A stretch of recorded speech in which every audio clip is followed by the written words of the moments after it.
আসসালামু আলাইকুম। বহুল প্রতীক্ষিত ইরান ও আমেরিকার মধ্যে ২ সপ্তাহের যুদ্ধবিরতির পর আলোচনা শুরু হয়েছে পাকিস্তানে। ইরানের পক্ষে নেতৃত্ব দিচ্ছেন ইরানের পররাষ্ট্রমন্ত্রী আব্বাস আরাগচি ও পার্লামেন্ট স্পিকার মোহাম্মদ গালিবাফ এবং মার্কিন ভাইস প্রেসিডেন্ট জেডি ভ্যান্স আমেরিকার পক্ষে নেতৃত্ব দিচ্ছেন। আলোচনা ইতিমধ্যে শুরু হয়েছে। ২ ঘন্টারও কম সময় তাদের এই আলোচনা চলে। আল জাজিরার রিপোর্ট অনুসারে ২ ঘন্টার কম সময় আলোচনা করার পর তারা ডিনার বিরতিতে যান।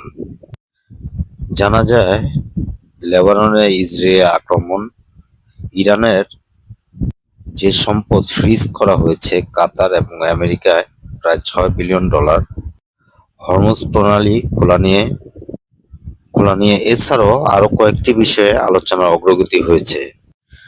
তবে পাকিস্তানের মিডিয়াগুলি সরাসরি কথা না বলার জন্য বলা হয়েছে, কারণ তারা আলোচনার ফলাফলের সাথে তা তাদের কিছু করার আছে বলে তারা দেখতে চান।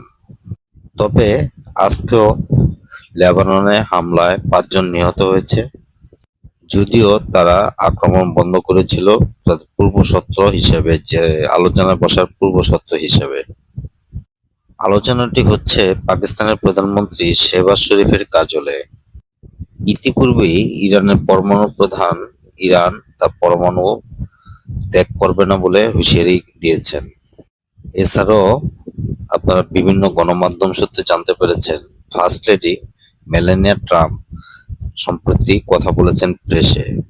তিনি নিজেকে অ্যাপস্টিন ফাইল থেকে সম্পূর্ণ নির্দোষ দাবি করেছেন।